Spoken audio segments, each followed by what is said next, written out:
John Lilly once put it this way: there are no limits at all to the human mind whatsoever, except those we impose on ourselves because of our beliefs. And those limits are also beliefs to be transcended. And that's a view that suggests that the possibilities of human transformation are virtually infinite. And we have no way of knowing the outer horizon of what it means to be human.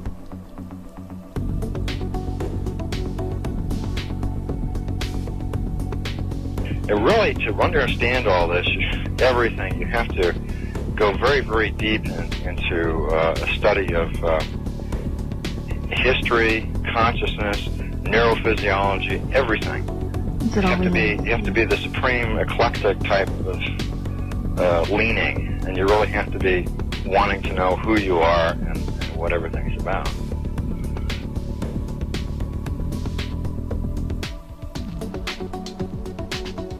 And the thing that you'll find when you go to sacred sites, if you're very humble about it, is that you are on a personal journey, and the sacred site will respond to you in a way that is appropriate only to you. The information is always what you are searching for. And it's the intent you give that energy that defines whether it is used for right action or not. And it is inside these sacred spaces that you will be reminded that you are a god, that you are a bright star. So what you're trying to do is move through the course without ricocheting off walls or creating karma. You're trying to slide through things smoothly. How do you do that? It's called flowing. There's a technique that you can do that will allow you to touch some part of your inner being that has more knowledge than your conscious state does.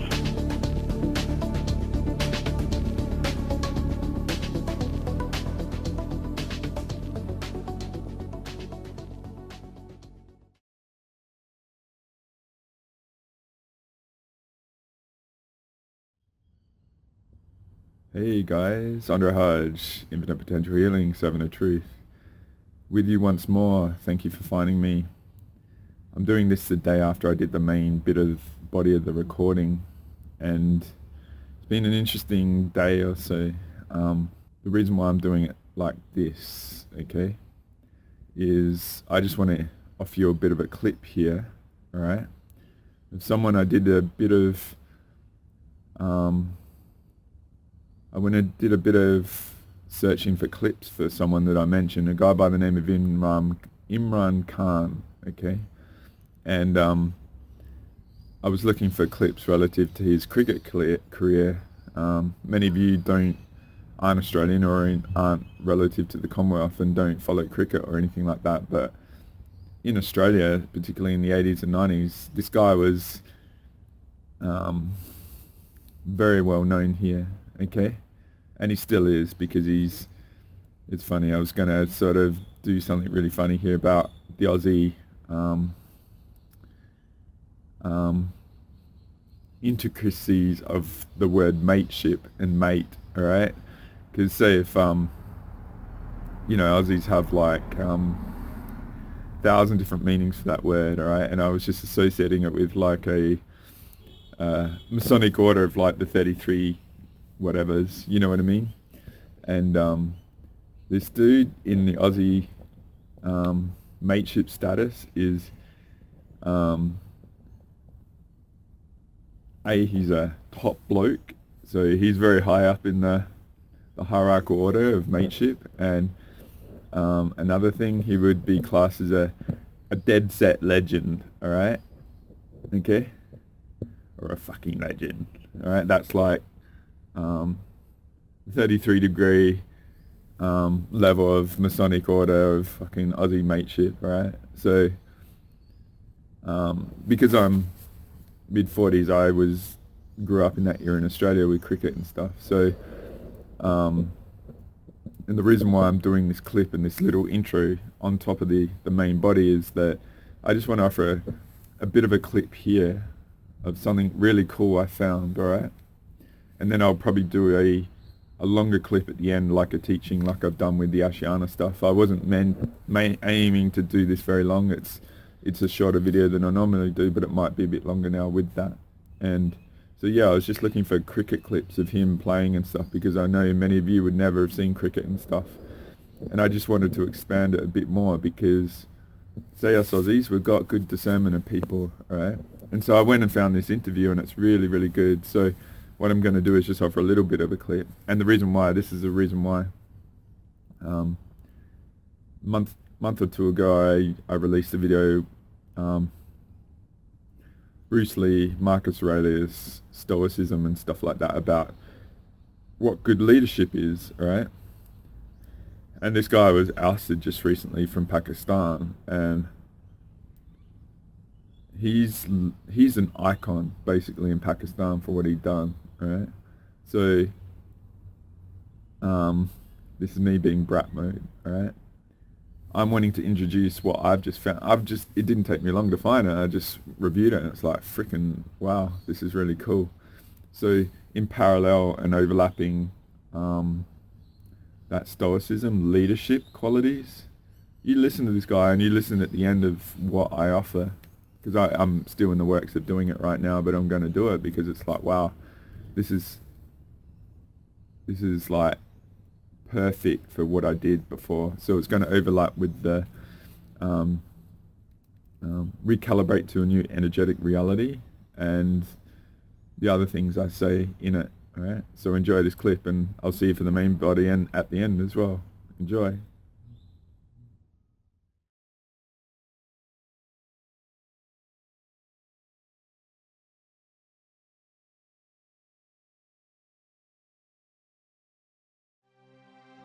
It's ages since we sat and talked, Imran. That's right. But I'm very happy to have you here tonight. Thank you. My pleasure. A lot has happened in your life. You've evolved, you've changed avatars, but I find that the image that remains embedded in people's minds is still Imran Khan, the cricketer. You've moved on, but public memory hasn't. So is it an advantage to you or a disadvantage? It's absolutely an advantage, because cricket gave me the profile that enabled me to do other things. Yes, but cricketers entertain, and you're onto very serious things. Does it affect the way people look at you? Well, actually it depends on your credibility. Fame helps you in giving a name recognition, but it's really credibility that counts. 21 years of passionate cricket. What trait or quality saw you through and steered you to the top?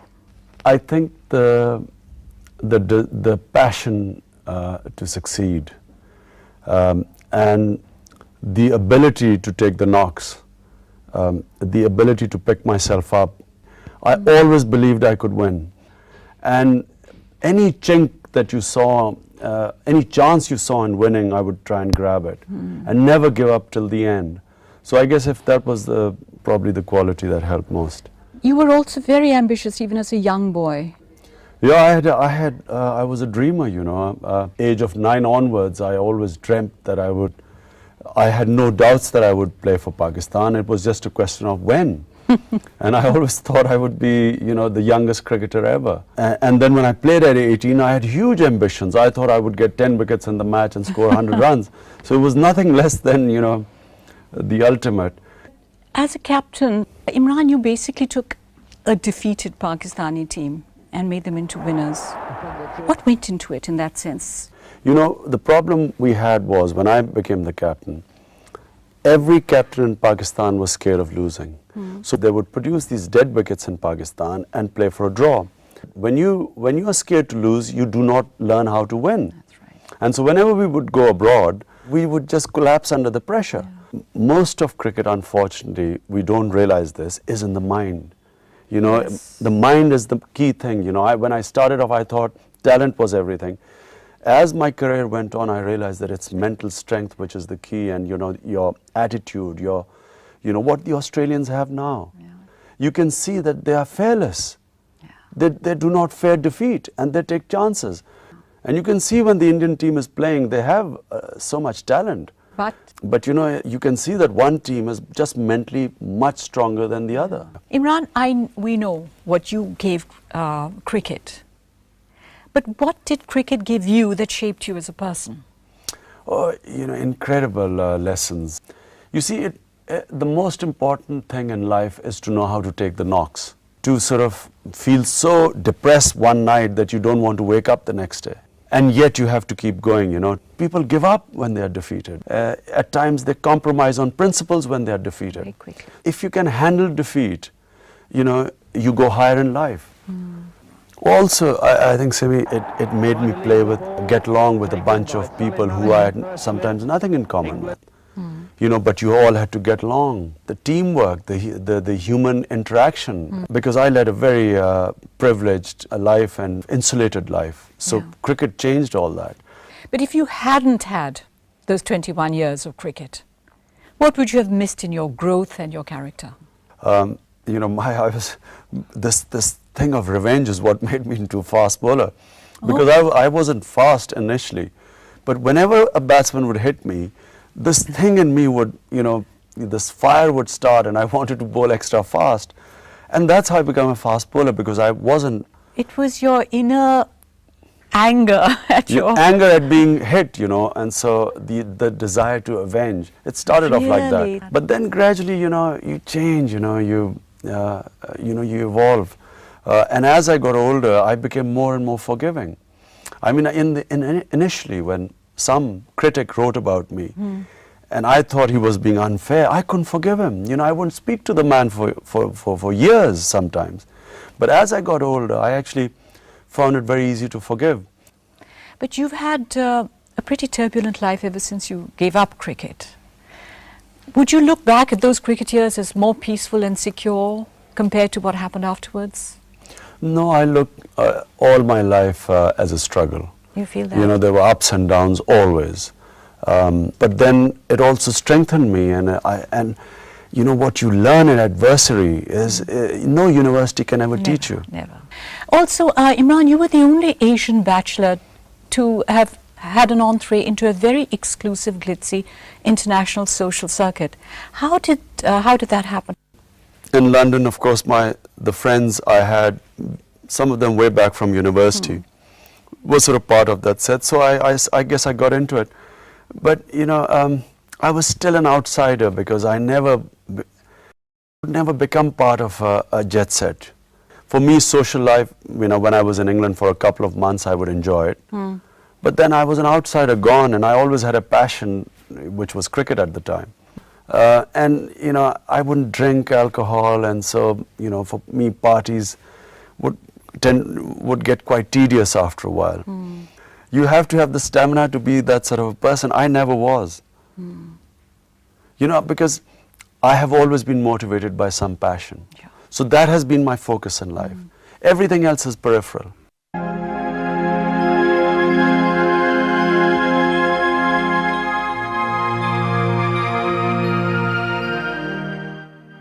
Your life changed in 1985 when your mother was ill with cancer.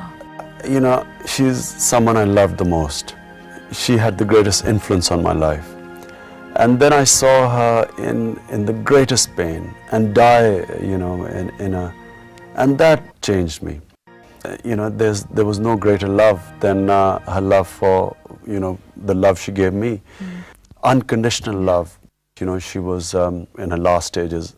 And my two sisters would, you know, I would be with her all day, and then they would sleep next to her at night. And in the middle of the night, she suddenly woke up in extreme pain. And she was still in a semi-coma. And so immediately the sisters said, look, let's get Imran. And you know, in her state, in the state she was, she said, no, don't get him. He's tired. You know, so it is that sort of love. You know, I mean, how can you explain that love? So when you decided to build this cancer hospital, was it one moment or a series of moments? It was one moment when I saw her in this pain. And I was waiting for this doctor outside his surgery. This old man walks in, a slip in his hand, and he asks the assistant, he says, have I bought all the medicine? And the guy said, no, you still need one more. And I saw this man, this face just went into a depression and he just went out. And I asked the assistant, I said, what's the problem? He said, this guy's brother is dying of cancer. And he has brought him from 100 miles from somewhere, and there's no bed in the hospital, so he's got him he's lying on the floor. All day he labors and then comes back and sits with him all night. And he labors to buy him medicine. So, because of my own situation, that became a turning point. And I thought, here am I, privileged, everything. I have, no shortage, and look at what I'm going through. What must he be going through? So that was the beginning when I thought I would build a cancer hospital where a poor man can walk in, and if he doesn't have any money, he should not worry about having a loved one being treated free. Sure. But I remember at that time when we heard, a lot of people said, oh, he's dreaming, it'll never happen. For 8 years I heard that. You heard. Did you really think it was possible? Single-handedly. I mean, you don't have an empire behind you. I never thought it was impossible. Just like today, I never think it's impossible that I would one day form government. Imagine having 10 million rupees in the bank and you start a 700 million rupees project. And not for one day did the project stop because of shortage of money. Amazing. Each time the crisis would come, a strange incidents would happen. A woman would turn up and say, look, my husband died of cancer. This is the property I want to donate to the hospital. And it just went on and on like that. But yours was the single largest private donation. What about your friends? Did they help? I always believe that, you should never put pressure on your friends. You should have friends but never need them. Never test their friendship. Knowing you, for you to ask somebody for money must have been very embarrassing. I never asked my father for money because I always felt you compromise your dignity when you ask for money, even if it's as close a relationship as your father. So for me then to go all over the country asking people for money was, an incredible experience. The greatest lesson I discovered was that generosity has nothing to do with one's bank balance. Generous people, it's a state of mind. It doesn't follow that if you're rich, you're generous. So in the end, we needed $4 million to open the hospital. And I had gone all over the world. Wherever there were Pakistani communities, I went to collect fundraisers. Money. I remember in London. And then people were sick of me looking at me because they knew, here is he again asking for funds. And I ran out of, there was donors fatigue. I thought, all I can now do is went to 29 cities in 6 weeks in an open van with a big collection box. And we collected $5 million. But it must have been a mind-blowing experience. It changed me as a human being. I mean, let me say, initially I did not donate this much money. I was not a charitable person. I'm ashamed to admit that, because that's what sports does to you. There are no prizes for coming second. You're ruthless. You have to squash your opponent. It kills all compassion from you. It certainly did in me. And so, I gave a little bit of money, but I wasn't the main donor in the beginning. But when I saw these poor people giving money, I saw T-boys, watching me come in this van and take everything out and giving it. People taking off their watches. So I thought, I felt ashamed. So that's when I gave almost half of whatever I had, I gave to the hospital. And gradually I became the biggest donor. So on the 29th of December, the doors of the Shaukat Khanum Hospital opened. It was a sort of feeling of triumph within the country, It was almost like another World Cup winning, The way I look at it, each brick, each wall, each room was a testament of your struggle. It was the greatest thing I felt I'd ever done. And 85% of the patients are free. And bear in mind, the doctors do not discriminate amongst paying and free patients. That is stunning. What an achievement, single-handedly. But God helps. Actually, my spiritual evolution really took pace at this time. I was never an agnostic, but my faith was not that strong. But as the hospital was being built, I began to realize that it's not me. It's a higher force that is helping me. I realized my limitations. And I realized that this is just too big for me. But you know, God helps you. Yeah.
Hey guys, Andre Hodge, Seven of Truth, Infinite Potential Healing with you once more.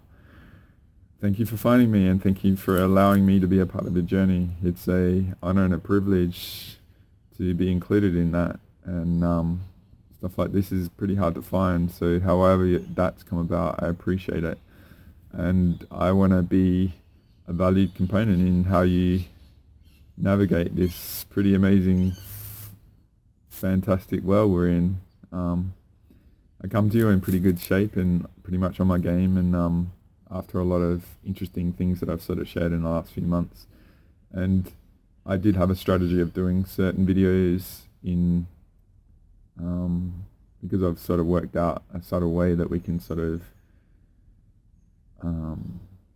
employ the technology of our body in a certain frequency way that I'm getting to. But what I felt today to do is actually do a follow-up, or if I'm going to create a series of recalibrating to our new energetic reality part 2. And it's just, this is probably a good time to offer some variables that I've witnessed to help splice up things, to help us anchor and endure what's going on, because I'm sure you've witnessed and you've experiencing that since that first recalibration to a new energetic reality, which was sort of seeing the big shift that went on from February 24th. And I think all of us went through a big shift and stuff, but there are also variables going on, all right, that aren't individual, but they're collective sort of thing that can be affecting us. So those of you that have watched the recent release, or my last release that I did, Amplify the Echoes Part 6, which was about Chaos 19, the prefrontal cortex, Discord. I really hope you do go and invest the time to observe that, right? Because what I brought up then, and I'll just show the image quick. Long story short, you see Chaos 19 has been a variable that's inserted into people and stuff, and there's no will to solve it, alright? So I'm not going to explain it all here. This is one of the images that I used, but potentially on the multi-D, people are being messed up with on their prefrontal cortex, which to me I said was the metaphor of our subtle sonar, that we have a like most of us are actually, like most of humanity actually have intuitive abilities, but they don't recognize it, alright? So they're in a passive state, alright? Let's say what Chaos 19 does, and the people inserted into it, and so we can have people in our proximity that overlap us at a higher level, alright?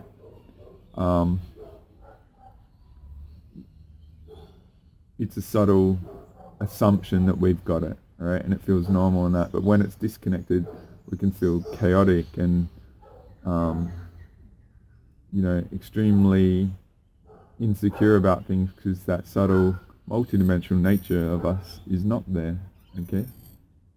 So I'm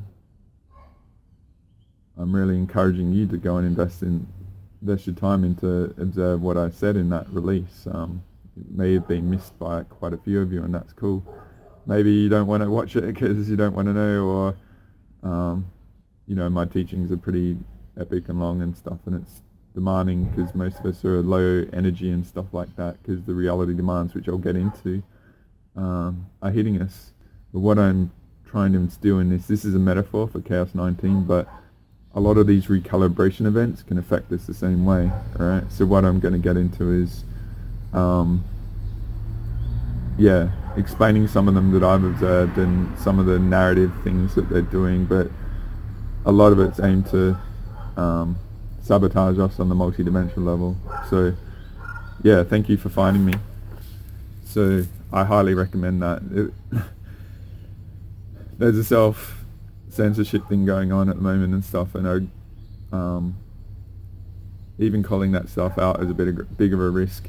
And I'm doing this now because I'm waiting for some things to fall into place, and I don't think they're going to get there by the weekend when I release it. So I'm looking to do something in the future that will be a follow-on from Echoes Part 6. But this one, I feel, this recalibration to a new energetic reality Part 2, maybe I'll call it Variables at Play. I'll help splice up a few things that, so imagine the Chaos 19 is affecting us because of the proximity and all that sort of stuff.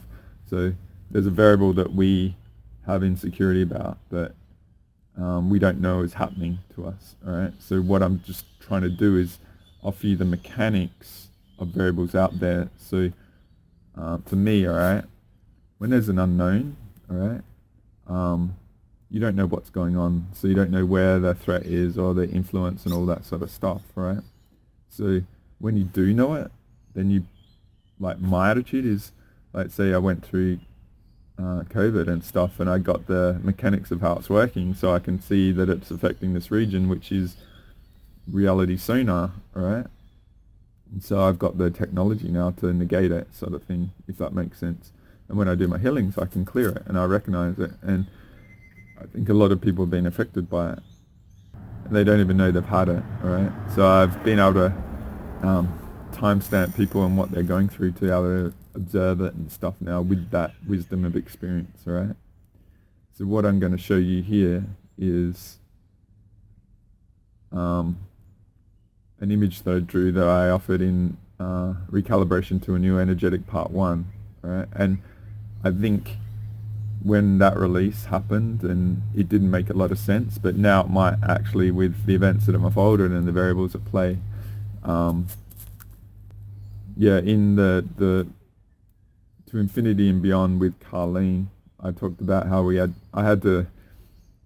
always done it, but I offered that you have to go into embrace the scumbag mode out there, because there's you know, there's metaphoric Ted Bundys, and Billions was a, like I used Ted Bundy as an example of a disgusting being that was so far beyond what was going on. I don't think he got complacent, but he was so driven by what he did, he didn't realize the evolution of consciousness in the police force to become aware of his thing, because he went in very early and worked on the phones for volunteering when he was doing all the acts. So he was like studying his enemy sort of thing, and realized he was so far ahead that the scumbag in him got complacent, all right? Didn't anticipate the evolution of the awareness, all right? So I also in that release talked about watching the TV show Billions of these greedy psychopaths that freaking justified doing all sorts of bullshit. So what I'm just offering is, you know, a lot of people, they probably think, oh yeah, there's bad people out there, blah, blah, blah. I feel humanity is getting their first instance of actual, you know, the scumbags are in control sort of thing, and the consequence of their acts is actually affecting a lot of people for the first time. So most of the people that probably watch this are veterans of being through a lot of shit and do healing and into these concepts. The vast majority of humanity isn't, right? So what I'm saying is, from that multidimensional variable at play, okay, is the disease in people are causing that on the multidimensional. We can actually be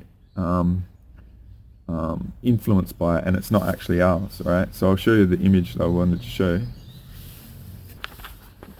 So I did this quick last time to make it really, because it can overlap that last one, right? I showed this in the previous Recalibration release, right, where I said my mechanics in the generally is whatever I'm experiencing, because I've done a lot and I went through my journey. I've shared that a lot. It's elsewhere. I won't go over it again. You're probably sick of hearing it, but it took me a long time to realize a lot of the stuff going on wasn't actually me, right? But I was very thorough, and I did extensive healing, and I eliminated the doubt by thoroughness, right? And I got to the conclusion eventually, after a long time, that a lot of stuff isn't me. So my mechanics is generally, for a long time, 20% is me, 80% is others, and a lot of people don't really even know that they can do that, all right? They don't know how to splice it up and stuff, all right? But what I said in that past release is, for me, what I realized, I was far too generous. By actually allowing that 20%, I was allowing stuff to come in that wasn't me, all right? When actually I need to expand the volume of that isn't me, all right? So the metaphor is, I used to have 20% me, 80% others, all right? So what I've done is actually had to go, well, 5% is me, 95% is others, which is a metaphor expanding the degrees of influence that can actually affect me, all right? So if I have that overlap going with this, all right, of the Chaos 19 and stuff, right? So what I'm inviting you to do is actually, you know, we've all got issues, even practitioners like me and all that sort of stuff. Everyone, if anyone says they're not got issues, then run, all right? But what I'm saying is, I went through an expansion, and I've gone through a lot of expansions, all right? I did a Earth Pranic Healing on the 30th as well, which I put on a Facebook post, which I might talk about at the end of this, because I'm not wanting this to be too long, all right? It's a recalibration to a new energetic reality with expanded awareness going on at the same time, with extra craziness, which is the craziness and the discord that I said in Echoes Part 6 has, to me, been done to distort our expansion, right? So the reason why I'm saying you have to reduce it to 5%, right, is because you might know people that are messed up. Say they got Chaos 19, like that dot down there, and they're in Discord, right? And if you allow, say, 20%, if not more, and if you've got uncertainty, like most people, then what you can do is you can actually take it on, and it's not yours, right? So that uncertainty and stuff, right? What I'm inviting to do is, you know, even if you're even willing to consider my stuff, right, relative to how much healing you've done and stuff, we all have uncertainties and all that, identifying the source of the issue and stuff, if we're overlapping with so many people, is very difficult, right? But what if most of the stuff is going on isn't you, right? How much empowerment do you take back with yourself if you accept that, right? Because a lot of people, there's a difference between humbleness and lack, and humbleness is like, I'm thorough, but lack is, I don't have the ability to defend this stuff, and it creates an opening of potential of influence, potentially, okay? So I'm just moving on pretty quick. So just consider that. What if you reduce the volume of stuff that's influencing you at its source isn't actually you, right? Because I'm going to show another image quick. So I had a layered sort of thing like this in the last video, alright? Where the top is, like, I've got those two dark lines going horizontal, alright? And what I had is like several sort of things, like that top section is us personally, the middle section is the world, and the bottom section is the galactic sort of sun and all that sort of stuff, alright? So, say we've got, so if you look at what's in there, I did like May 2nd, it seemed like there was a coordination of all the central banks to raise interest rates.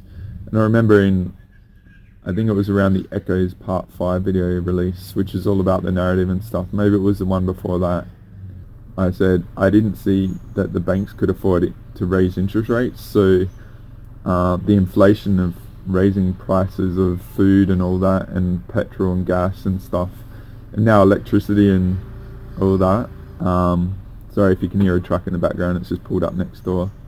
I said I didn't, my specific language wasn't related to they aren't going to do it, it was the consequences of them raising it have other implications. So say US is in 2030, like, actually I don't know, that's interesting, but trillions of dollars of debt, I think it was over 21 or something like that, and it's funny I don't know that, I'm usually across it, but so say they're not having, like the central banks have got zero interest, alright?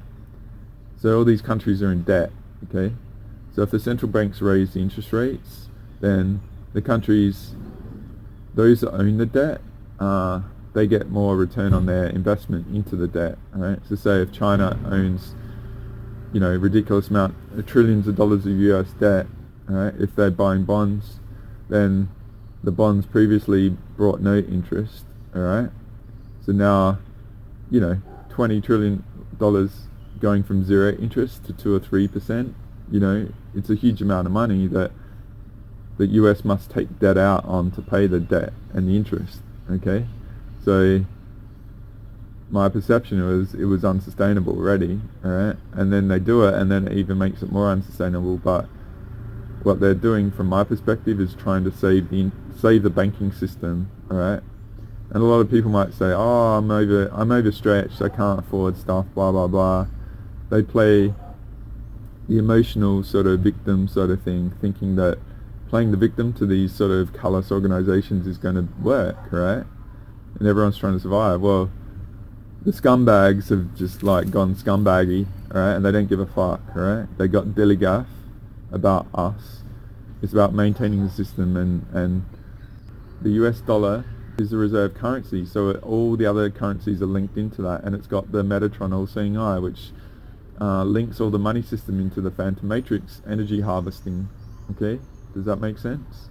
And I'm contemplating to explore how to explain that a bit more, like the publicly listed corporations that are all hooked into that, and then they have to increase profits and reduce costs and make profits for the owners of the shares and all that sort of stuff. There's all a relationship. I'm seeing greed as a Phantom Matrix program that like money is an encapsulation of life force sort of thing. Alright, so when interest rates, when the banks, central banks put interest rates up, right, that made costs a lot higher, made home loans a lot higher. People had to like make cuts, like go without, like be overextended. A lot of people will be evicted and stuff, and they won't be able to honour their bank loans and all this sort of stuff, right? And what it also does, right, and this is a really interesting thing, okay, was it kills speculation. Okay, so when they put interest rates up, all right, like, it's very interesting. I might put the trader versus herd image next to this, all right, because what was happening just before the peak, all right, just before the end, people were rushing in to buy a house because they didn't want to miss out, all right. So a lot of people could have got hooked into that fear of missing out to buy at the top, and then the interest rates go up, which means that, and I've got lawnmowers, I hope you can hear. But what happens with that is when interest rates go up, it means the speculators go and people have less money. So there's a lot less money that people can afford to buy homes and stuff and assets. So they don't keep going. There's not the nourishment to keep increasing the prices. So prices will either level off or drop a lot because now that they've got interest rates, yeah, if that makes sense. So so with the increased price of gas and oil and electricity and all that, then they're all flowing on to food, which is increasing inflation into the reality and cost of living. So there's increases in all aspects of living, plus then they put all this up. What's happened is the banks, to get through the pandemic of, I think $29 trillion was the amount that was like put into the market, alright? And so what they need to do is take that money out, alright? So it's like a wave. The wave goes out and it comes in, alright? So when it comes in to us on the shore, it means there's an abundance of money, alright? And when it's taken out, it's sucked out, and then we're all dry, alright? We have no nourishment, and there's a reduction in the money out there, right? So then what you see is countries like third world nations, like a country like Thailand is very interesting because they're built on tourism and stuff and foreign investment in that way, and countries like Sri Lanka and all that, and Pakistan, and second and third world nations that rely on, say, tourism and things like that, they suffer, alright? So you can see the instability of those sort of countries around the world when there's an inadequacy of the volume of money out there, that it doesn't percolate through to those fringe sort of countries that are on the edge of the economy, alright? So you're seeing a lot of those sort of regions suffer, and those people in those regions suffer, alright?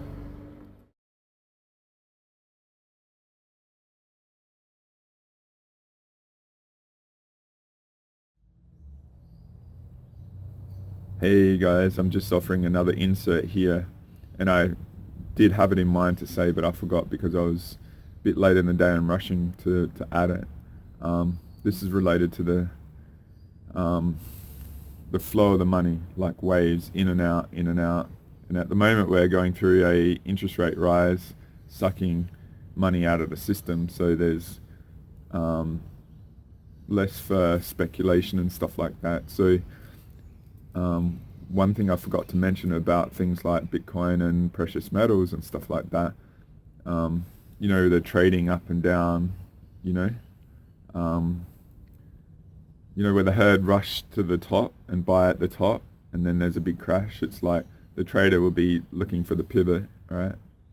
So what's gone on recently is that the interest rate rising has sucked money out of the system. So, you know, the traders, you know, the herd sort of mentality aspect of the money system, there's a polarity against the money system, so they're looking for alternatives. And so the way it has been perceived is things may be failing and stuff like that, and you know, potentially they are and stuff. From a purist perspective, like the US reserve dollar, like the US dollar is a reserve currency, so when there's fear, the logic of the system gravitates that, so the US dollar rises to everything. So the Aussie dollar is a commodity-based sort of economy, and so it's dropped a bit relative to that, which is the logical, or dare I say, the idealist view of how the markets work, all right? So what's happened with the Bitcoin and stuff like that, they've crashed because the money's been sucked out, and then there's a lot of people got in late, and they're high, and they've probably got stop losses or whatever to, if it makes such a loss, then they've got to sell, or they're over leveraged, like they've bought it on borrowed money and stuff, so they've, they're in debt sort of thing, so they have to pay the debt back, and then they're in financial trouble. So it's a bit like a coordinated smashing of the speculators in many respects, because it's the banking system saving itself, right? And whatever happens over the next 6 months or whatever is going to be interesting, and just uses what's gone on as like when I talk about trading and stuff, in hindsight it's easy, but when you're in it, it's freaking it's like magic balls sort of thing, potentially, if you don't understand the mechanics of it, right? So I'll go back to the main one now. Enjoy.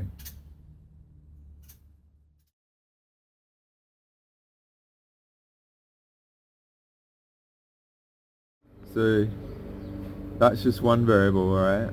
And I'm not being too advanced on the money, but what I felt was the inflation before the bank rising was trying to mask the need to raise the central bank sort of stuff. So one aspect of the scumbag sort of World Economic Forum sort of stuff is this is sort of planned, right?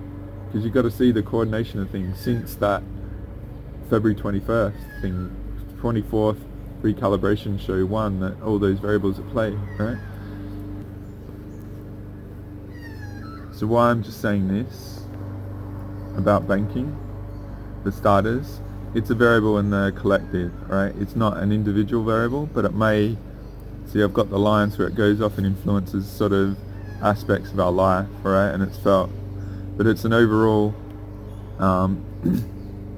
collective variable. And if I do the overlay image of, say, the Chaos 19 and stuff that I showed at the start relative to Echoes Part 6, alright? And you can see Echoes Part 6 as a template for how these variables affect us. What I'm inviting you is a lot of people out there that aren't into what we're into are being affected by it. And so we can have that overlay going on with us where it can percolate through into us, yes, into our lives, but then there's a collective feel that we need to sort of own that it's not us, alright?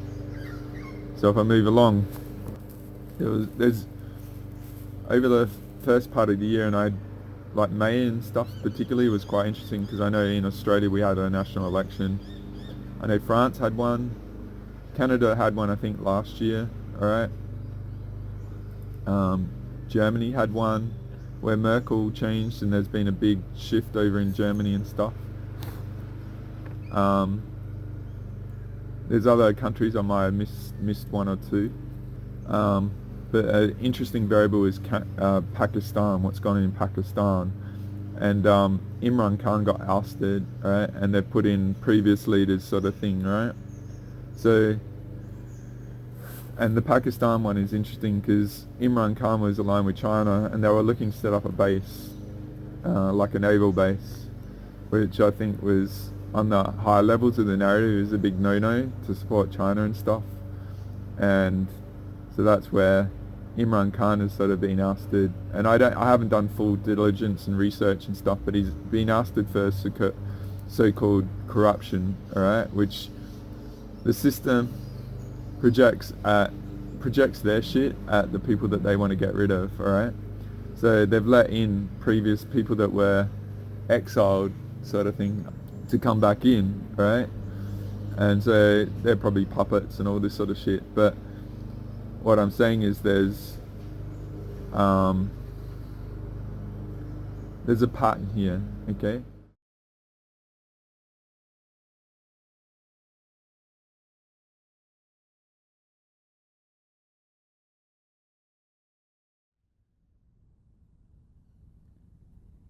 Hey, I'm just inserting this clip to add a bit more depth to the Imran Khan comment I made, because as I said at the start, I don't think many people around the world really know who Imran Khan is. With what's happened, it's a bit of a hello. So I'm just going to offer some clips of him, because he was a really, he was a very high quality player. He wasn't just in because of his status as being a prince and stuff like that. He was a man of the people then, let alone what he became after, to be this leader. So, yeah, it was a quite refreshing surprise to come across this sort of interview and just go through it and like, wow, because you're wanting, like, I offered the Stoicism video before and talking about leadership and stuff like that, and quality beings out there and stuff, and perhaps you guys who've never come across him, it's probably an interesting variable to add to your equation of your expansion of what great leaders are and stuff like that, and the irony of him being ousted. All right, so enjoy.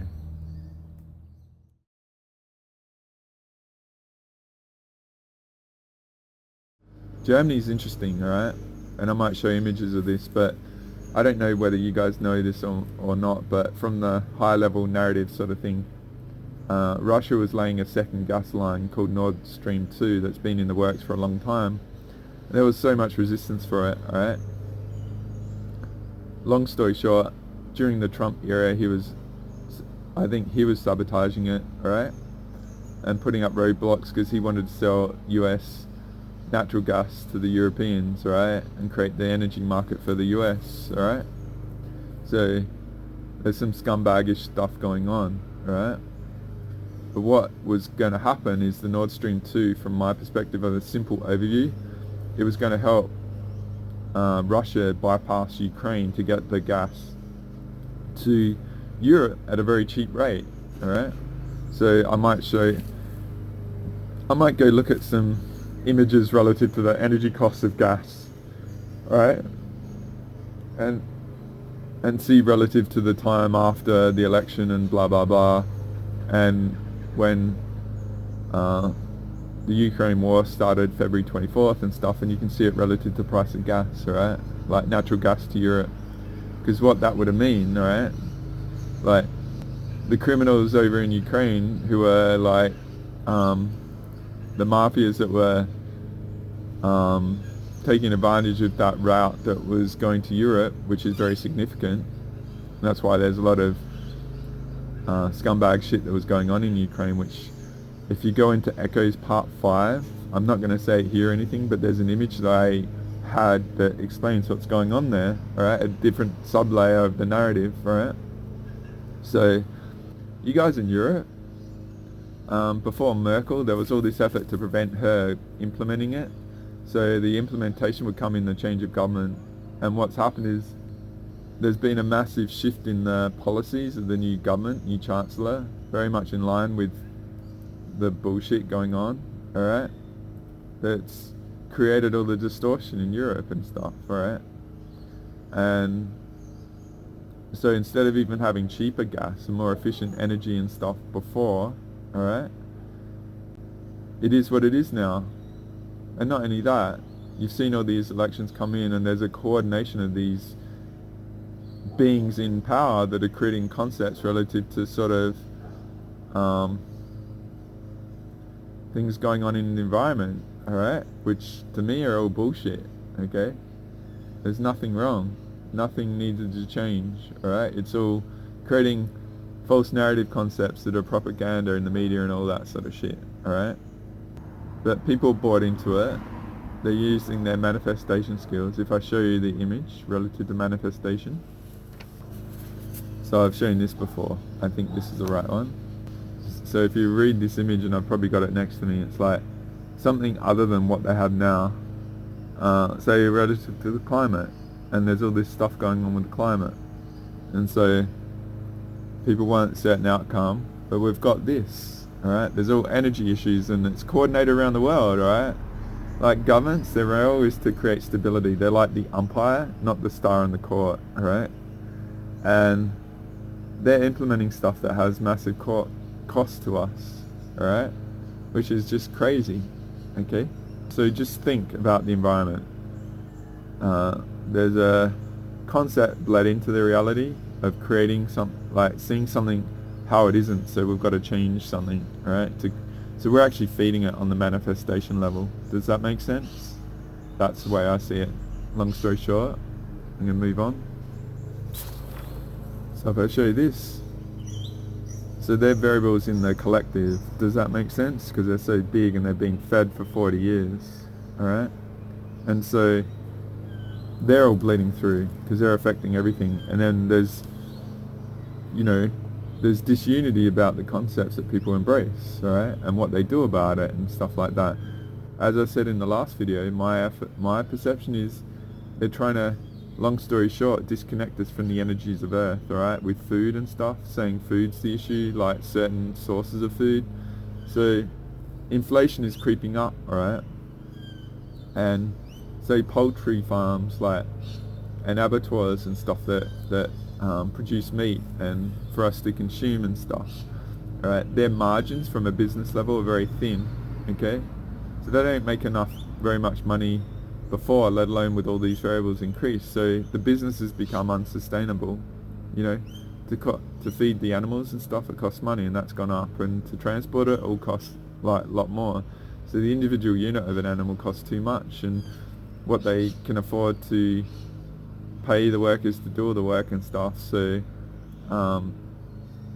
when it eventually gets to the supermarkets and stuff, then it's far too much what people can pay, because they're all being crunched with money, so they're actually looking to pay less. So in order for a business to survive at higher prices, they've got to either sell more or raise the prices, and it's a no-win scenario, alright? So all this instability inserted has created distortion, alright? Chaos 19 and stuff, alright? And if people are disconnected and not able to perceive things correctly and stuff, then they're vulnerable, and they don't even know it's them, alright? So that was another big variable going on, alright? So getting onto the politics and stuff, there seems to be two sides, alright? And this is what I'm getting, is I've seen talk of Russia's looking to gold back the ruble, right? And Russia, they're the biggest country in the world by far. So they're one of the wealthiest countries there is, easily. And it's interesting that they're not, okay? For many reasons. So, so there's been sanctions on lots of countries like Iran and stuff like that, and Russia and all that. And China's seen as the enemy and all that. What I see is all these individual countries that have been suppressed for so long are sort of aligning into a partnership. I'll just say in access, alright? And the more that's done to those countries, the more it's incentivizing them to be united, alright? So then there's a lot of economic warfare going on and stuff, and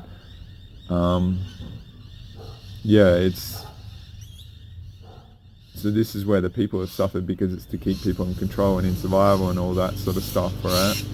So what I feel at some point is there's going to be a flip. So us in the West, we think we're the good guys, and the rest of the world know that us people aren't, but it's the structures in control that have been doing a lot of stuff to maintain this reality how it is. And this is high level in the narrative, but then getting down to lower, to me there's like a couple of different species battle, you know, the Anunnaki are sort of in control, right? So it's very interesting, like we say the change of government, say in Australia and stuff, they've implemented policies that are just fucking crazy, you know what I mean, that have affected us, and there's a total callousness about us and what we're going through. And then all the media hype it up and they're supporting them, and you know, there's so much bullshit out there and stuff, right? So I'm just wanting to offer that as a variable that's in our regions, different regions of the world has affected different regions, but then it affects us all on that multi-dimensional level, right? So if I move on, so then there's the war, alright? And that war frequency is affecting us and all that sort of stuff, which is used as a cover to justify all this stuff going on, alright? And what I said is I did an earth pranic killing on the 30th of June 2022, right? And I put a Facebook post on that and what I said and stuff. And it's very interesting. I wouldn't have done that unless I'm on my game, right? So there's a Facebook post out there. It's up to you to go watch it and read it. But two things about that. And yes, I can do whole planet healings, right? I got that as a vision gift, helping someone out many times and taking a lot of hits. And so pranic healing's really cool. The guy that offered it to us recommends that we do 10% generosity stuff, and I usually save that for people in trouble or in areas of the world where, say, the Aussie dollar and US dollar is very, very expensive, and affording a healing is very tough. So some people are very generous and they offer what they can, and I reciprocate things like that, and then people in trouble and that. But I'm very careful because this is what I learned, like last year when the Dreamtime, a lot of people's Dreamtime was hacked to discredit me, to percolate from the Dreamtime, like a dreaming body of mine was captured, and it was very, very disgusting shit that was being done, right? And so people thought that I was the issue. And so I went and did healing for a lot of people, and it's like, it's not my responsibility if you get fucked up, right? You need to value yourself and go and do it. But say when people mess me up, I offer healing to negate it all and to break bread and stuff. But anyway, so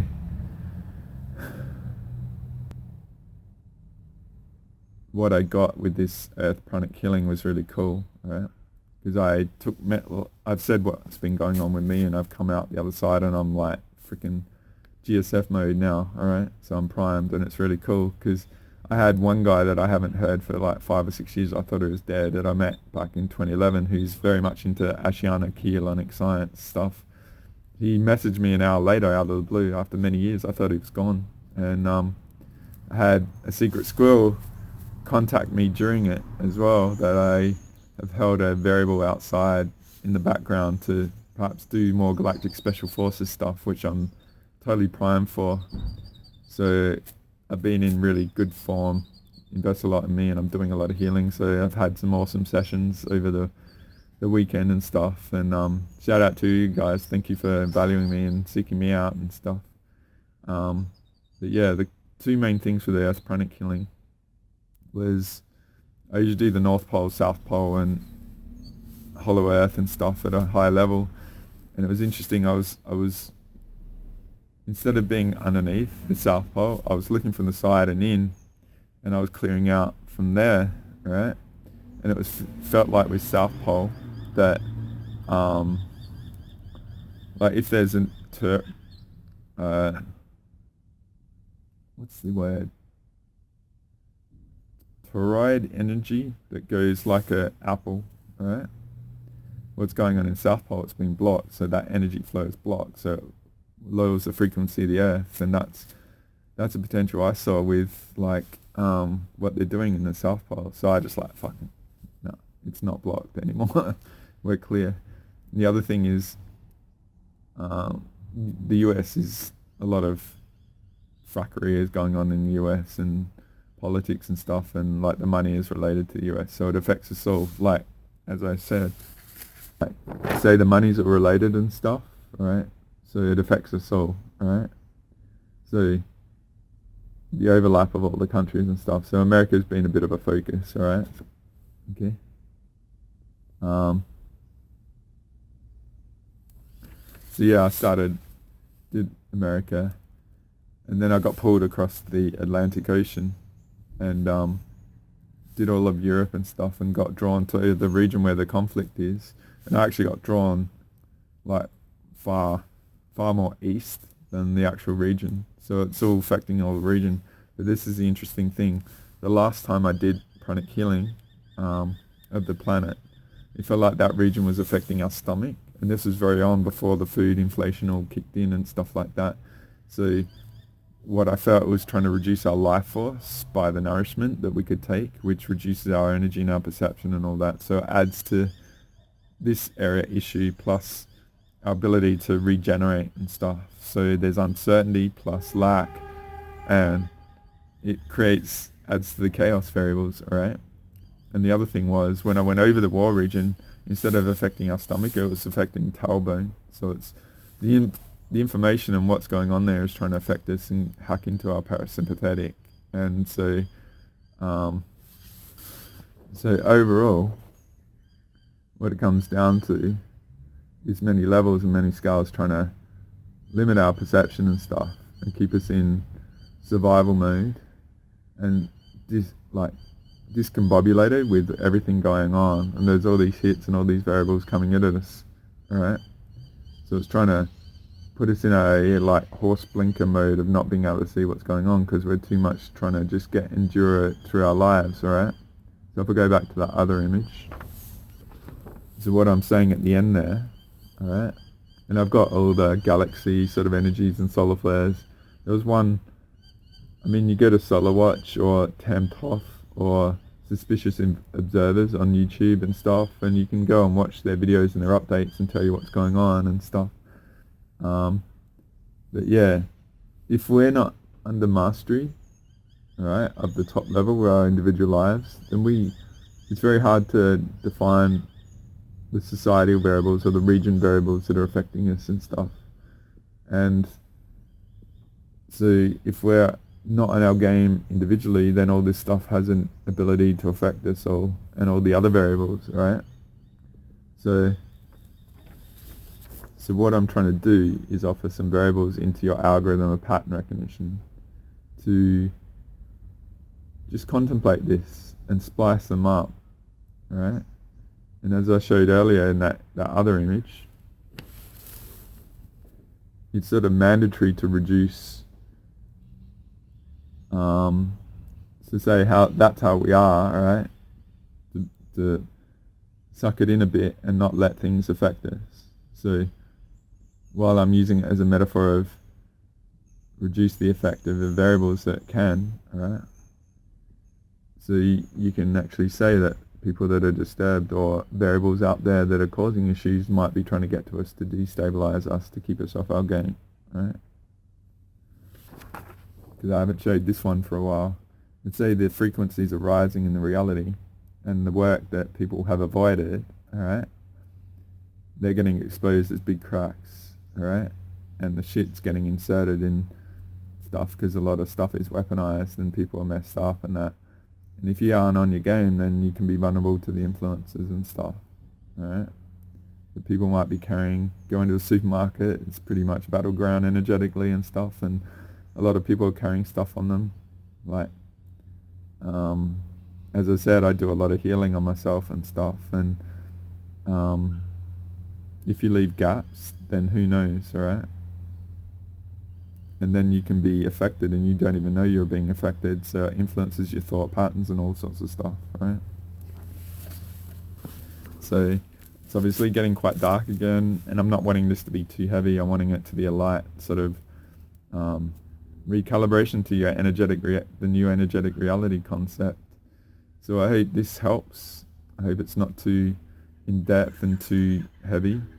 And I incentivize you to go back over the last few videos that I've released. I've tried to do some inspiration stuff relative to Stoicism and leadership, and Marcus Aurelius is an amazing leader metaphor of what we individually can embrace and not rely on these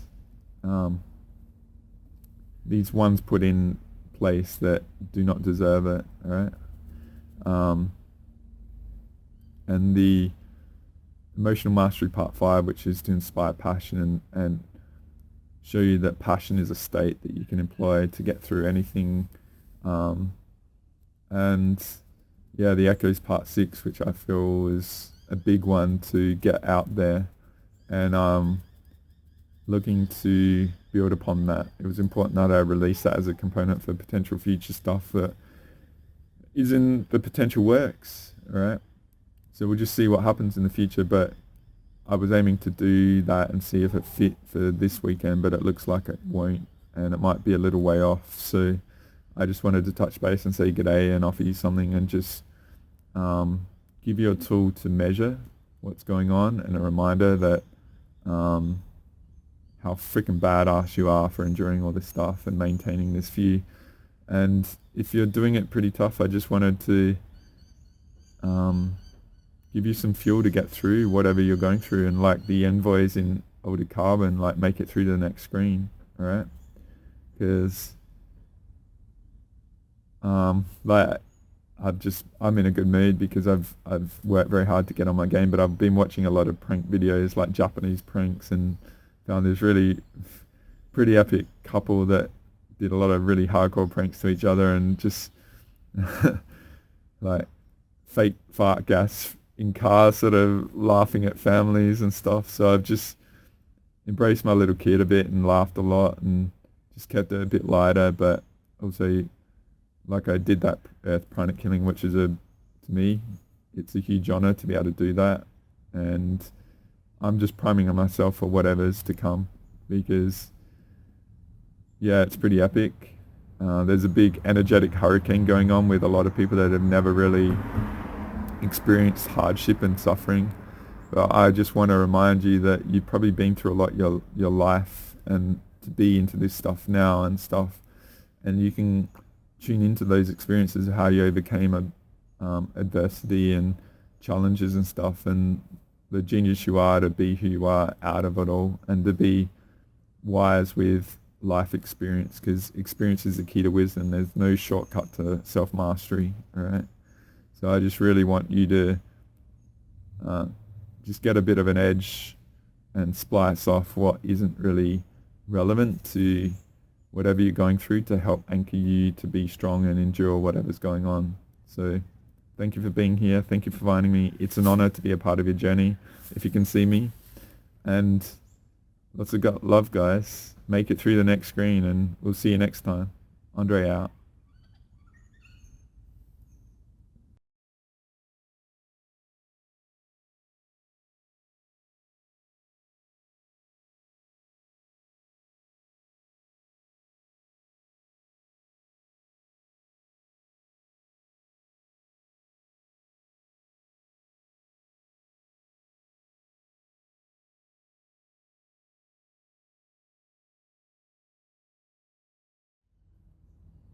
Hey, I hope you've enjoyed this video.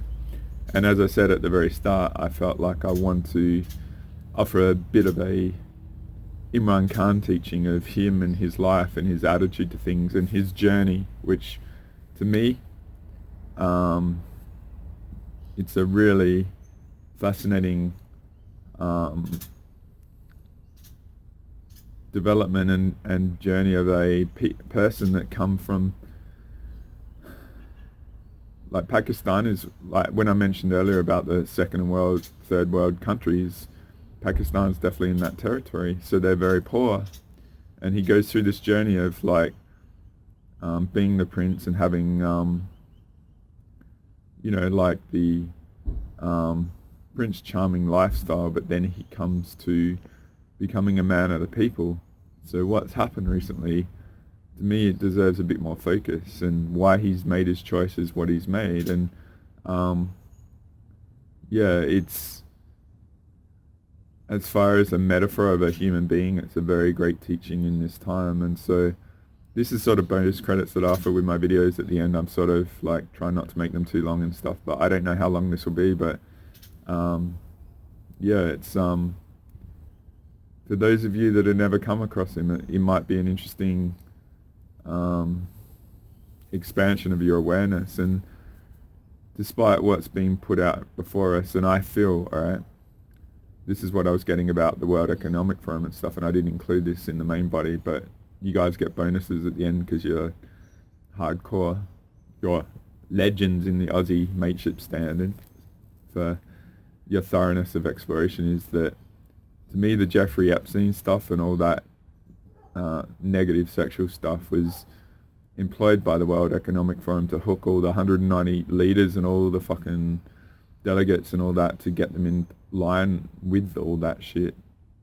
I have no doubt that that's a connection that's never been established, all right? So you wonder how all these governments are doing all these policies that cause a lot of harm to the people, to implement like new resets and shit like that. To me, that's the connection that has never been established, right? So when you talk about these leaders that are doing their shit at the moment, that it goes beyond narcissism, because to me it's like the soul levels of these beings are the species, and they're showing their cards, so to speak, right? Because to me, I feel on the other side is our consciousness is always a threat. So I hope you've gone back, if you haven't watched it, Echoes Part 6 about Chaos 19 and what's going on, and that multi-dimensional chaos that's messing with people's reality sonar, and the disconnect they're doing is why people are behaving like they are. They don't have that tuning into the reality to know what to actually do and what's right. So the disconnect is the outcome we're seeing, right? And the way people justify acting and stuff, because they've lost that connection, and the shit is in their sonar, right? So yeah, I don't want to be this, I don't want to extend it too much and stuff like that. But to me, it was really invigorating to come across this interview, and a very authentic being that's gone through an amazing journey, and perhaps he's the sort of leader that we seek. And you know, I've got good discernment, and I was back there in that era and stuff, and yeah, he's got a lot of charisma and stuff like that, and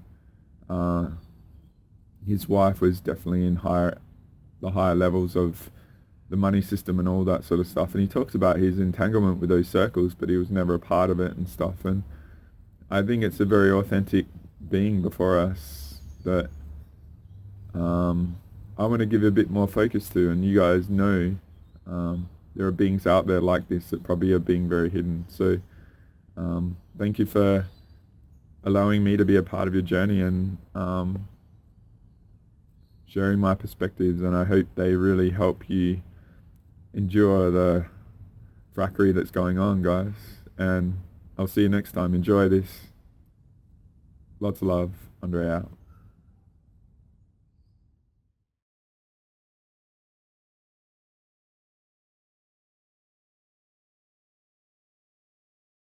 And also, it was a more modest lifestyle for a girl with her background, wasn't it? Yes, obviously modest. Yeah. And you know, here's me. I mean, I'm not a material person. You know, I mean, I can live anywhere.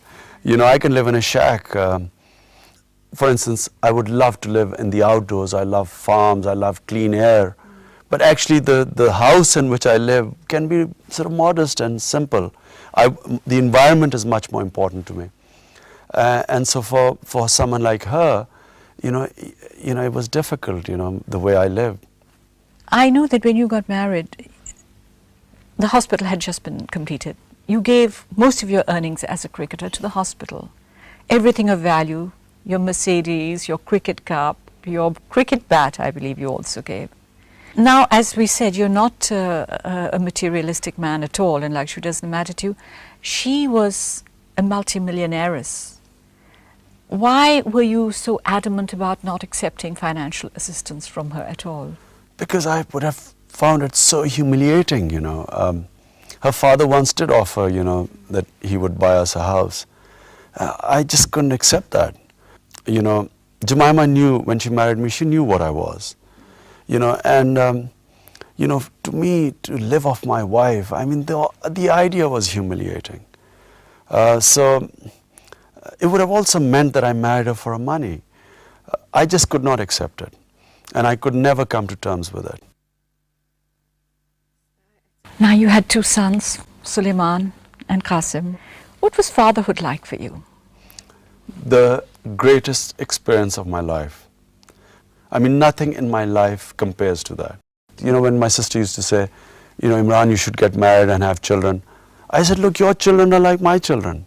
And she would turn around and say, look, you don't know what it is like to have your own children. And I didn't know. So the first time we had Suleiman, it just, you know, it was the most incredible experience. I loved every stage of my children, both of them. It has without doubt given me the greatest happiness. And what sort of a father were you to them? Completely hands-on father. Actual childcare?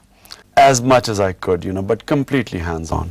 Even when Suleiman was very young, there's outside our house is a forest, is a jungle. So I would always take him in the jungle and make him see wildlife or make him see trees, wilderness, nature, which is what stimulates me the most. So all things I loved, I would make sure that he appreciated them. And same with the younger one. And you saw the world again through their eyes. And yes, and every phase, them learning little bits, growing up, you know, everything was, was such a great experience. Changed you? Yeah, it changed me. It changed me to the point that, you know, first of all, I have become, I cannot stand conflict, war. It made me a complete pacifist. You know, I'm totally anti-war now because, you know, when you see children suffer, you know, and once you become a father, you cannot bear it. You cannot bear children losing parents or parents losing children. So in a lot of ways, it made me quite soft and compassionate. A year after your marriage, 1996, you launched the Tehreek-e-Insaf, which was actually a movement against corruption. It's a movement for justice, Tehreek-e-Insaf, to have a just society and justice based on an independent, credible judicial system. You had only 4 months' notice, Imran, before the elections were held. Your party was so new and so raw. Why did you decide to fight for the elections? Well, again, you know, it's in my nature. I do not fear losing. You know, I do not fear losing. You don't fear it. That's you know, interesting. and I'm always optimistic. And I always believe that even if you lose, failure teaches you much more than winning. Because failure completely exposes your weaknesses. It forces you to address the weaknesses if you want to move forward, not fighting. Why did you want to join politics? Well, because I came to the conclusion that if you want to change your society, there is no other way except politics. If I want to change, there's no point in sitting in dinner parties and every night talking about what's wrong with the society and getting depressed and going to sleep again and doing the same the next day. Must try and do something about it. The only way you could do anything about it was to go into politics. Your transition to politics was not really surprising. But what surprised a lot of people, your friends and everybody who knew you, was this new avatar of a born-again Muslim politician, critical of Western influences. How did that come about? It's not a question of born-again Muslim. It was not Islam. It was a cultural thing. I was trying to explain to people that Westernization is not modernization. They're two different things. You can modernize, but you don't have to Westernize. If you ape the West completely without critically analyzing its strengths and weaknesses, you might just get the negative side of it. But you were critical of the Western lifestyle, of Western clothes, of the MTV generation. That the MTV generation doesn't necessarily have to ape the West as far as their family values are concerned. This is just an in thing, you know, dress like that or speak like that or eat food like that. And you seemed to be critical even of that at that stage. No, I was critical particularly of the dress. That here is a small elite in Pakistan which wears westernized clothes. Yeah. Only the urban elite. The common children wear shalwar kameez and go to these public schools, who are told from very beginning that, you know, they are on the bottom of the social ladder and those other children are on the top of the social ladder. If you want to become like that, then you wear these clothes. It's just, it's a hang-up of colonialism. You know, the worst thing that colonialism does is it destroys the self-esteem of a nation. Tells them that, look, if you want to move ahead, you dress like the colonials, the masters. And unfortunately, India and Pakistan still suffers from that.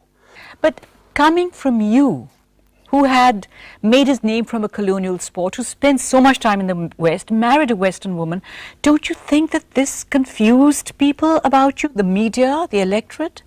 This is why, how can he say that to us? But it had to come from someone like me, who actually had been through this privileged upbringing and was trying to tell people that, look, you know, in your own society, you're causing inferiority complex.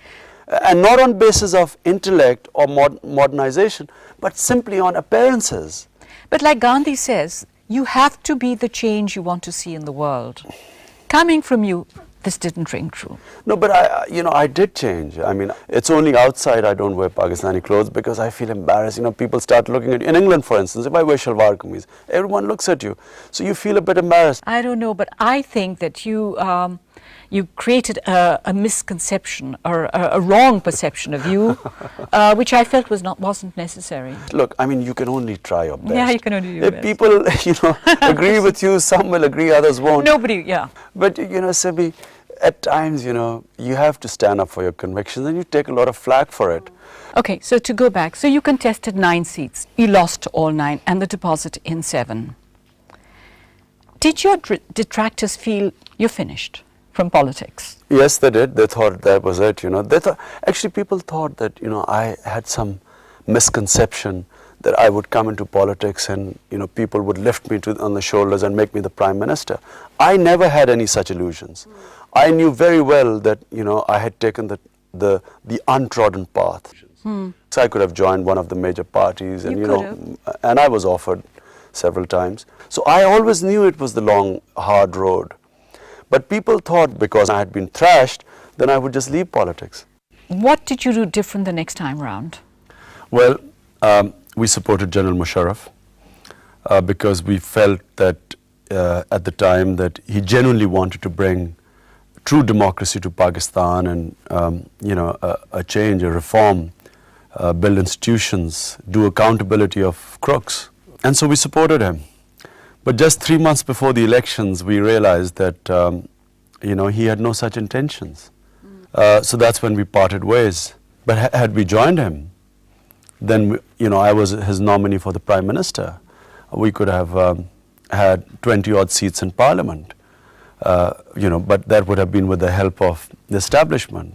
And then there would have been no chance of bringing about a change because you can't change by joining the status quo. So you refused? Yes, I did refuse and almost got eliminated because, the establishment is too powerful. A party like Nawaz Sharif's Muslim League got completely destroyed, a party that had held power for 15 years. That got barely 13 seats. So what chance had we got against this establishment? But you came in as a Member of Parliament in October 2002. That's right. I won my seat with a record amount of votes. And, I think that now we are in a position where we have a core people in our party which is ready now to move ahead. So what happened is she started spending more and more time in London. Well, what happened was that after our second, the second election where we again had a, massive defeat, I think she lost hope. She thought this was a never-ending battle and, I wouldn't get anywhere. Really? She was attacked again in that next election. The head of General Musharraf's King's Party, he launched a full-scale attack on her, calling her a student of Salman Rushdie because she had read his book Shame, which was in a course. And I think she found it, someone who's shy and who's introverted and who doesn't like publicity. I just think she found it too much. And I think, and I was, these 5 weeks, I was traveling all over the country trying to save my party from elimination. And by the time I got back, I think, her spirit was broken. I think she had given up. Oh, and that's when she packed up to go. Yeah, that's when she decided to leave. I think both of us knew that once she moved to England that... And that was straight after the 2002 elections. That's right. So as soon as you became a Member of Parliament, the marriage was going. That's right. Did she feel that you had put your political career before your marriage? Well, firstly, it was not a political career. She knew it was a passion.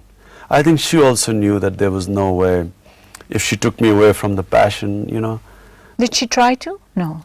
I think, she hoped for a while because when we lost the elections the first time, she said, look, it's too difficult. You're not going to be able to do it. So why don't you just, give up and let's lead a normal life. But she also realized that, it wasn't me. And, to expect someone else to feel the same passion for your country, that too is difficult. Would I feel the same passion for change in England? I've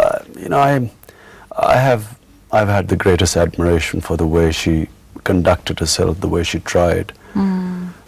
And I think she knew, and she knew that I would go on till the end. So she went away. That's right. So we tried one last time, and she came to Pakistan, and you know, on the children's Easter holidays. But you know, even during the holiday, we knew that, you know, it was over. So when she left after Easter, you knew that a divorce is inevitable. Yeah. How did she take it? Same as me, tremendous sadness.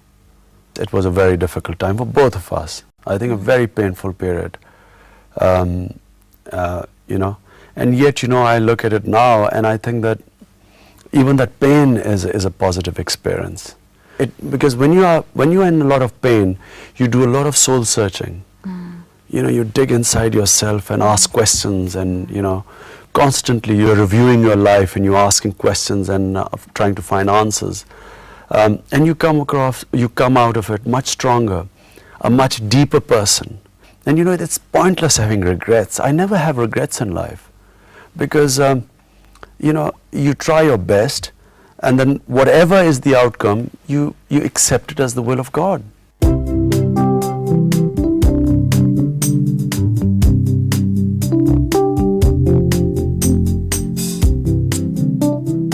Now, what about the future?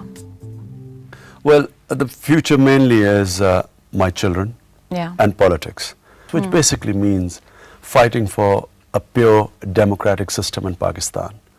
Unfortunately, that's eluded us.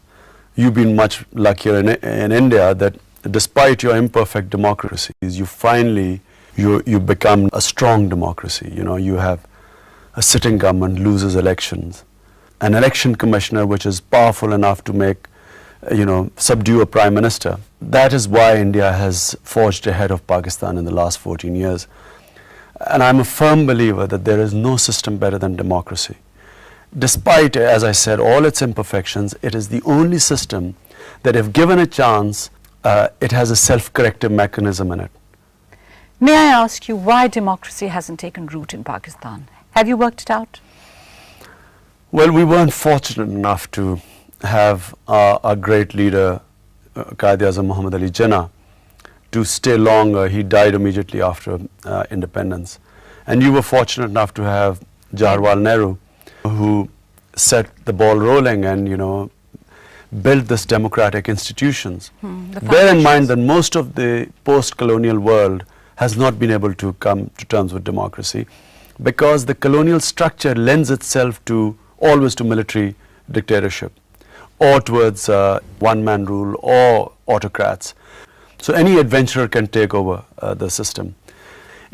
You're very fortunate that you had a man, a leader, who was able to make that transition into democracy easier.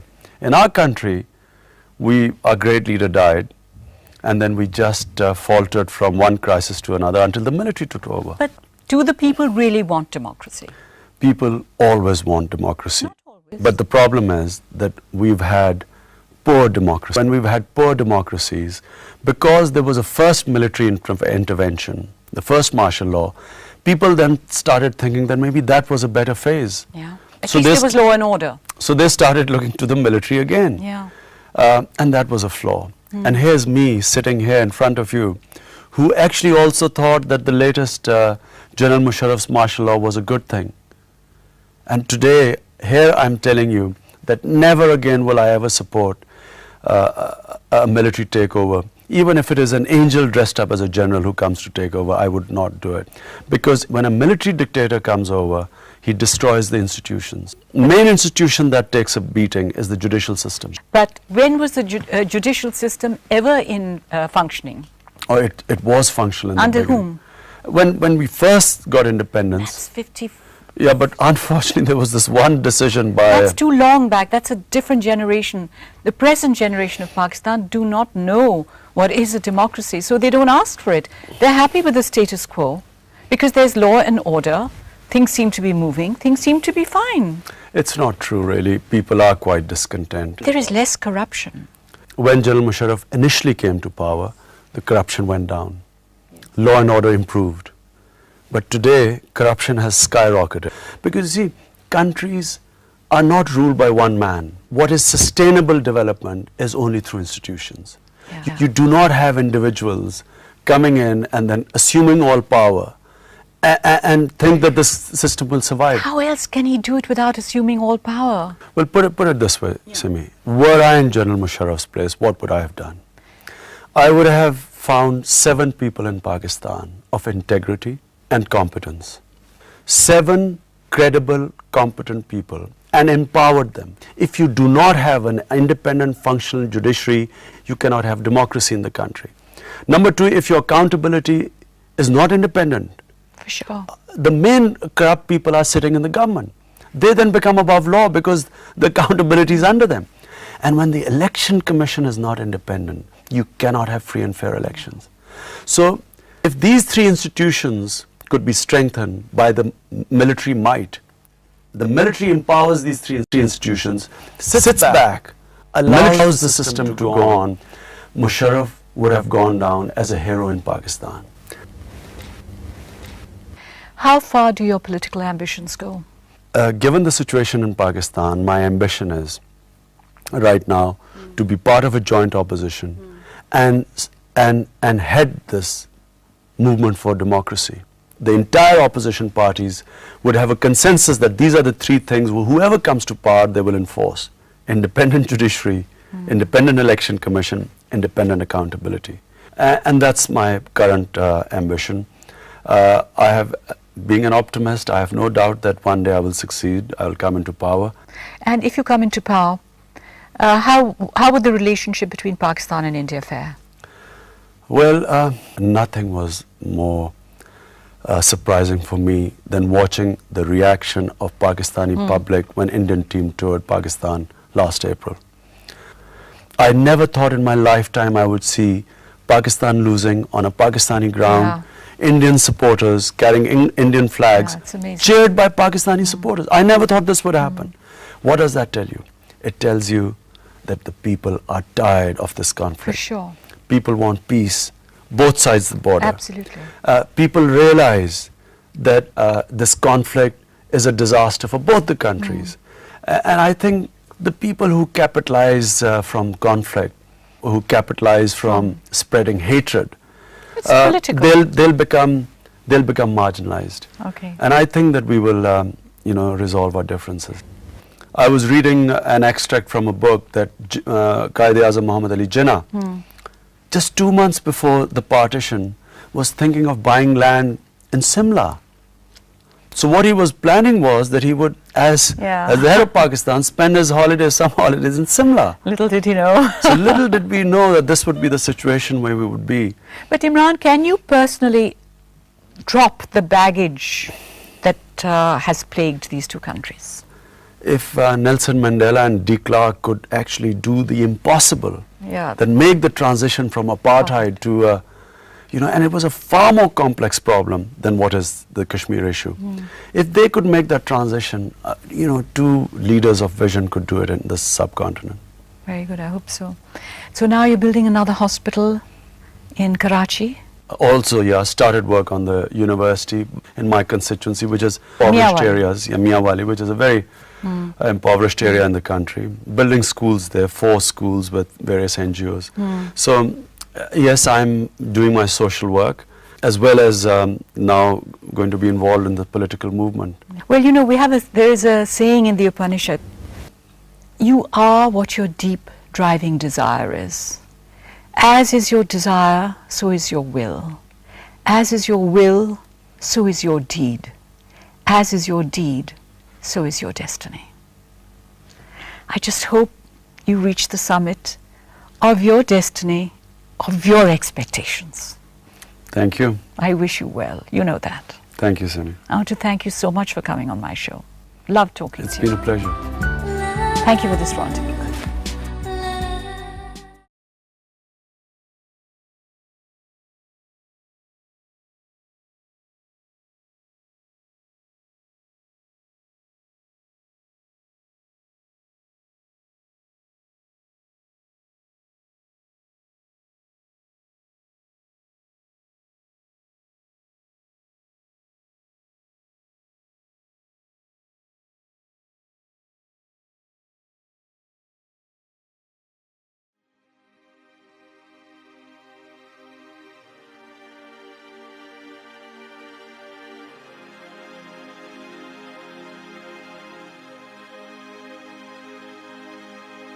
Take my hand and fly away with me, over mountains and seas, far away from the pain, to a place where we're all free, as we fly together, you and me. We will build a new world, still believing in love. I know that we will be together and free, together forever. Move on to an island across the sea, and fly away with me, over mountains and seas, far away from the pain, to the place where we're all free, as we fly together, you and me. We will build a new world, still believing in love. I know that we will be together and free, together forever. Move on to an island across the sea.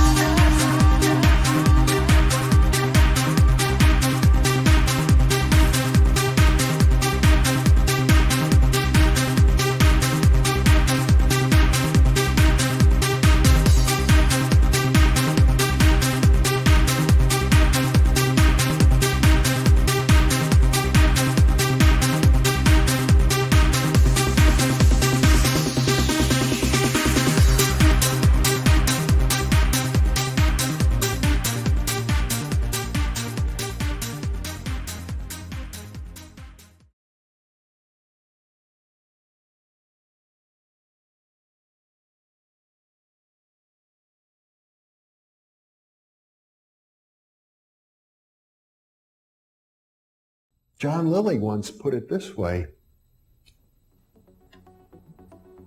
there are no limits at all to the human mind whatsoever, except those we impose on ourselves because of our beliefs. And those limits are also beliefs to be transcended. And that's a view that suggests that the possibilities of human transformation are virtually infinite. And we have no way of knowing the outer horizon of what it means to be human.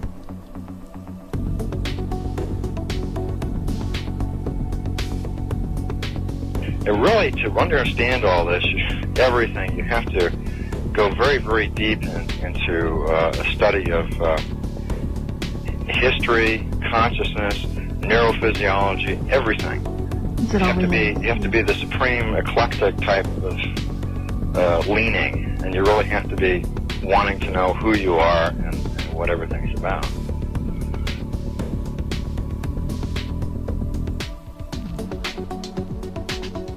And the thing that you'll find when you go to sacred sites, if you're very humble about it, is that you are on a personal journey, and the sacred site will respond to you in a way that is appropriate only to you. The information is always what you are searching for. And it's the intent you give that energy that defines whether it is used for right action or not. And it is inside these sacred spaces that you will be reminded that you are a god, that you are a bright star. So what you're trying to do is move through the course without ricocheting off walls or creating karma. You're trying to slide through things smoothly. How do you do that? It's called flowing. There's a technique that you can do that will allow you to touch some part of your inner being that has more knowledge than your conscious state does.